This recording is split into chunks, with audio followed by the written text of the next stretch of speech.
भौगोलिक खोजें कक्षा 9वीं इतिहास की पाठ्यपुस्तक भारतीय भवन है।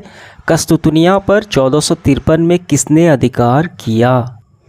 देखिए गौर कीजिए, कस्तूतनिया पर उस्मानी तुर्कों का अधिकार हो जाने से किसने किया?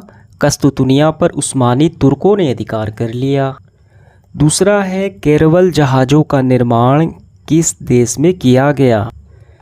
देखिए पुर्तगालियों ने हल्के और तेज़ चलने वाली कैरवल जहाज़ बनाए और जहाज़ के निर्माण करके 15वीं-16वीं शताब्दी में अटलांटिका, हिंद महासागर, प्रशांत महासागर जैसे कि भारत की खोज, ब्राज़ील, अफ्रीका, एशियाई देश और अन्य क्षेत्रों में यात्राएं की। तो किसने किया? पुर्तगालियों ने किया। तीसरा सवाल देखिए, वास्को डी गामा को भारत पहुंचने में किस भारतीय व्यापारी ने सहायता की थी? देखिए अभी हमने देखा जो पुर्तगाली हैं वो कैरवल जहाज़ का निर्माण किए और कई समुद्र यात्राएं की जिसमें कि उन्होंने भारत की भी खोज की। देखिए यहाँ से शुरू किया। ये जो हल्की डार्क जो तीर का निशान देख पा रहे हैं आप, ये वास्को डी गामा का भारत पहुंचने का ये रास्ता है। ठीक है, ऐसे उसने पहुंचा और केरल के कालीकट बंदरगाह पे उसने कदम रखा। ठीक है, तो उसने किस भारतीय व्यापारी ने भारत पहुंचने में मदद की वो बताना है। वास्को डी गामा जो है वो उत्तर महासागरीय और हिंद महासागर होते हुए 20 मई 1498 को भारत के केरल तट के स्थित कालीकट बंदरगाह पर पहुंचा। तो यहाँ पे देखिए एक भारतीय व्यापारी जिसका नाम था अब्दुल मजीद ने वास्को डी गामा की मदद की भारत पहुंचने में। आंसर क्या लिखना है? आंसर हम ऐसे करेंगे कि भारतीय व्यापारी अब्दुल मजीद ने वास्को डी गामा की मदद की। चौथा सवाल है, अफ्रीका के दक्षिणतम बिंदु का क्या नाम था? देखिए यहाँ पे गौर कीजिए, बार्थोलोम्यूओ डियाज ने अफ्रीका के दक्षिणतम बिंदु जिसका नाम है उत्तमासा अंतरिप की पता लगाया। हमें तो नाम ही बताने हैं। अफ्रीका का दक्षिणी बिंदु कौन था? उत्तमासा अंतरिप। आइए देखिए यहाँ पे गौर कीजिए, ये है अफ्रीका, इसका एक देखिए साउथ, नॉर्थ, ईस्ट, वेस्ट, ये हो गया दक्षिणी मासा अंतरिप। आपका आंसर हो गया। 5 नंबर सवाल है, न्यू फाउंडलैंड द्वीपों की खोज किसने की थी? उत्तर होगा हमारा सर जॉन और देखिए यहाँ पे सेबास्टियन केवोड ने न्यू फाउंडलैंड द्वीप का पता लगाया। 2 व्यक्ति हैं, सर जॉन और सेबास्टियन केवोड। 6 नंबर सवाल है, धर्म युद्ध उसको बोलते हैं क्रूसेड क्यों हुए थे? देखिए इसका आंसर हम ऐसे करेंगे, धर्म युद्धों का प्रभाव 11वीं-12वीं शताब्दी में आधुनिक इजराइल स्थित जेरूसलम यानी पवित्र नगर है के अधिपत्य यानी अधिकार के प्रश्न पर ईसाइयों और तुर्कों के बीच लंबा संघर्ष हुआ। यानी ईसाई बोलते थे कि हम इस पे अधिकार करेंगे जेरूसलम पे, तुर्की बोलते थे कि हम इस पे अधिकार करेंगे, इसीलिए इन दोनों के मध्य धर्म युद्ध हो गया। ये आपका पूरा आंसर कर ले रहा है क्योंकि हमें बताना है कि क्यों हुआ, तो कारण तो होगा ही, इसलिए ये थोड़ा सा लंबा हो जाएगा यहाँ तक। ठीक, इसके बाद है लघु उत्तरीय प्रश्न। पहला है, अंधकार युग से आप क्या समझते हैं? देखिए यहाँ पे गौर कीजिए, अंधकार युग की अवधारणा मध्यकाल जो इतिहास काल है मध्यकाल, तो उस समय यूरोप अंधकार युग में था। अंधकार युग में व्यापार वाणिज्य की प्रगति अवरुद्ध हो चुकी थी, यानी वो ना के बराबर थी। अमेरिका, अफ्रीका जो देश थे अज्ञात थे, उनकी खोजें नहीं हुई थी। समुद्री यात्राएं कष्टदायक थी, कंपास का आविष्कार भी नहीं हुआ था। समुद्र में दिशा भटक जाने का डर था। पृथ्वी को चपटी माना जाता था कि जिससे भय सताता था कि समुद्र के किनारों में गिर के अनंत में विलीन हो जाएंगे। तो ये सारे ये अंधकार युग में हो रहे थे। तो आइए इसका आंसर हम लिखते हैं। तो अंधकार युग से क्या समझते हैं? आपका आंसर होगा अंधकार युग। मध्यकाल यूरोपियन इतिहास में यूरोप अंधकार युग में था जो सामंती प्रवृत्तियों का काल था। व्यापार वाणिज्य अवरुद्ध था। अमेरिका, अफ्रीका इत्यादि अज्ञात थे। समुद्री यात्राएं खतरनाक और दिशा भटक जाने का डर था। अर्थात यात्रियों को यह भय था कि पृथ्वी चपटी है, किनारों पे गिरकर अनंत में विलीन हो जाएंगे। तो ये हो गई अंधकार युग की बातें।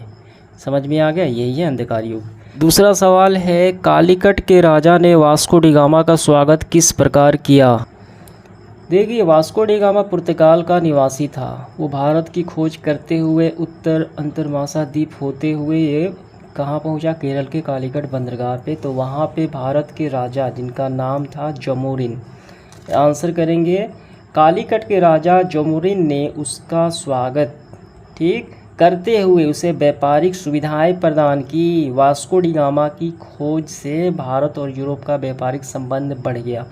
व्यापारिक सुविधाएं मतलब जो जो व्यापार करने में सहूलियत होती थी, जहाज़ें उपलब्ध कराना, कर की छूटें देना, मज़दूरों की संख्या यानी मज़दूरों को देना, ठीक है, कच्चे माल हो गए, तो वो सारी सुविधाएं इन्होंने प्रदान की।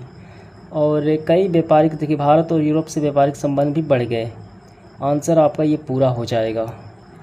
देखिए अगला सवाल है तीसरा, वैज्ञानिक उपकरणों ने भौगोलिक खोजों को किस प्रकार प्रभावित किया?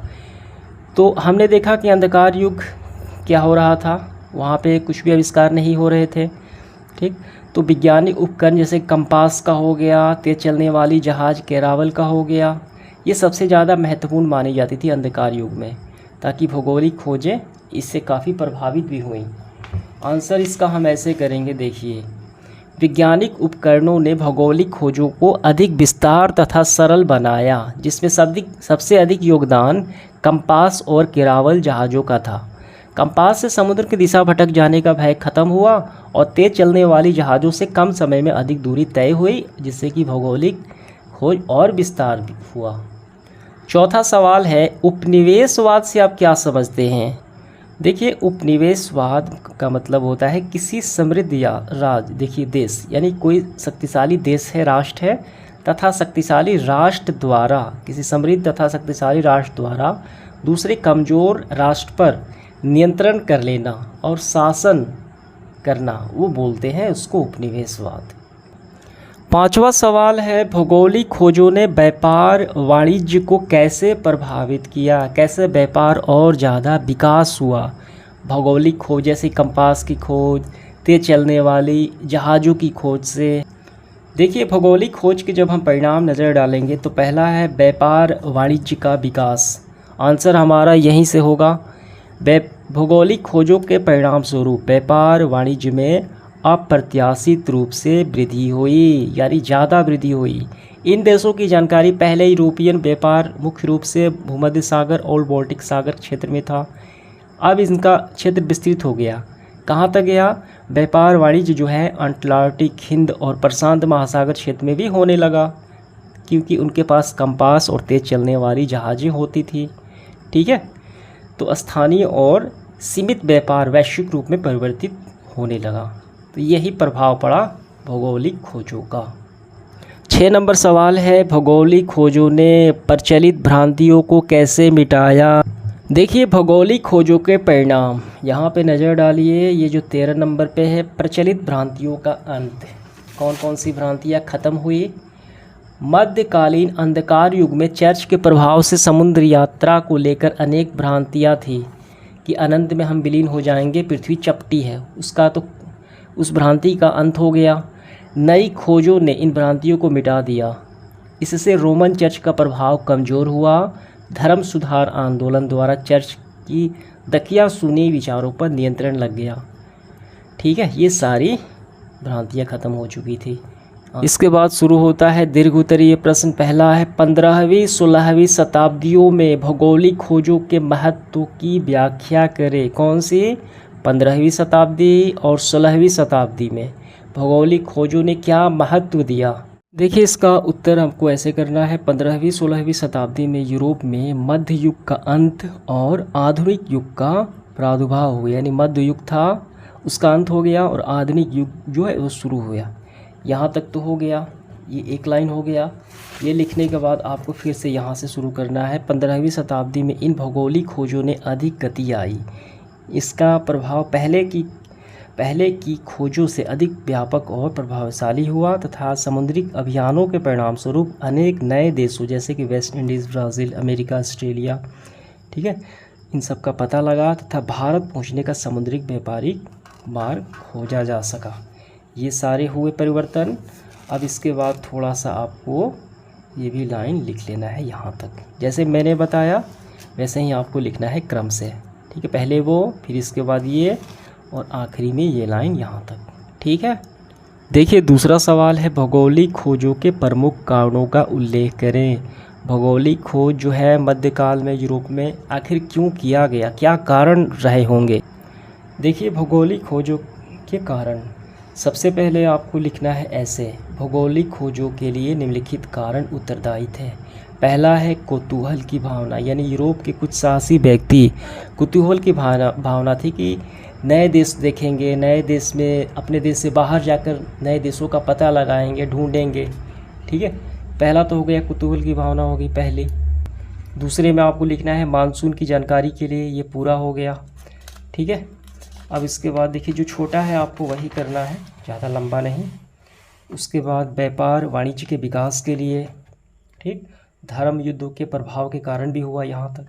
तो ऐसे ऐसे करके आपको कम से कम 4 या 5 लिख लेने हैं। ठीक, अगला सवाल है तीसरा, उपनिवेशवाद का आरंभ कैसे हुआ, इसके क्या परिणाम हुए। बिल्कुल आसान है और काफ़ी महत्वपूर्ण सवाल भी है। देखिए इसका आंसर में सबसे पहले तो ये हम बताएंगे कि उपनिवेशवाद होता क्या है, ये आपको लिख लेना है, उपनिवेशवाद की परिभाषा पहले।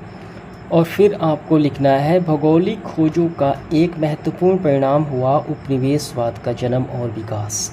व्यापारिक कंपनियों के माध्यम से संगठित व्यापार के विकास कर यूरोपियन राष्ट्रों में उपनिवेश स्थापित करने की होड़ लग गई, ये सारे देश उसमें शामिल हो गए। ठीक है, उदाहरण के लिए भारत में 1498 में पुर्तगाली, ठीक, उपनिवेश हो गए वहाँ पे जाके। 1600 में अंग्रेज़ आए।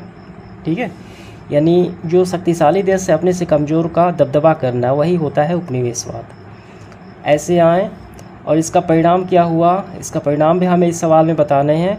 तो उपनिवेशवाद से ने साम्राज्यवाद और को जन्म दिया, क्या किया, साम्राज्यवाद का जन्म दिया, जिससे कि यूरोपियन राष्ट्रों की प्रतिस्पर्धा बढ़ने लगी।